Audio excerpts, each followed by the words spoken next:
ఒక అబ్బాయి దగ్గర కేవలం 10 రూపాయలు మాత్రమే ఉన్నాయి. కానీ ఆ 10 రూపాయలు ఒకరోజు 100 కోట్ల కంపెనీకి ఫౌండర్ అవుతారని ఎవరు అనుకోలేదు. అబ్బా నమ్మలేటి. నమ్మకపోతే నమ్మవుతురా అడుగుతీ.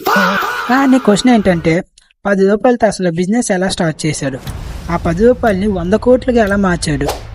అందరూ కూడా మనీ లేకపోతే బిజినెస్ చేయలేము అనుకుంటారు. ఆయన కూడా పూర్ ఫ్యామిలీ నుంచి వచ్చేది. బ్యాంక్ లోన్ లేదు, ఇన్వెస్టర్స్ లేదు. కానీ తన దగ్గర మాత్రం ఒక విషయం ఉంది. ఏంటో అదే ఐడియా. అదేనా? ఇది కాదు, చాలా మంది ఆ ఐడియా ఫెయిల్ అవుద్ది అనుకున్నారు. ఫ్రెండ్స్ ఏమో నవ్వరు, ఫ్యామిలీ ఏమో వచ్చి డౌట్ పడింది, నిజంగా ఐడియా పెంచేస్తుందా. కానీ ప్రాబ్లం మనీ కాదని ప్రూవ్ చేశాడు. ఏ ప్రాబ్లం ఏంటంటే స్టార్ట్ చేయకపోవడమే. సక్సెస్కి రీజన్ ఐడియా కాదు, స్టార్ట్ చేయకపోవడమే. అప్పుడు ఆయన చేసిన ఒక స్మాల్ డిసిజన్. ఆయన లెసన్ సింపుల్, స్మాల్గా స్టార్ట్ చేయడం వీక్నెస్ కాదు, అసలు స్టార్ట్ చేయకపోవడమే పెద్ద రిస్క్. 10 రూపాయలతో స్టార్ట్ చేసిన జర్నీ 100 కోట్ల కంపెనీగా మారింది. ఇలాంటి రియల్ స్టోరీస్ చూస్తే సక్సెస్ మనీతో కాదు, మైండ్ సెట్తో స్టార్ట్ అవుతుందని అర్థమవుతుంది. ఓ పని చేయి అయితే, నా దగ్గర ఈ 10 రూపాయలు తీసుకుని 100 కోట్లు సంపాదించు.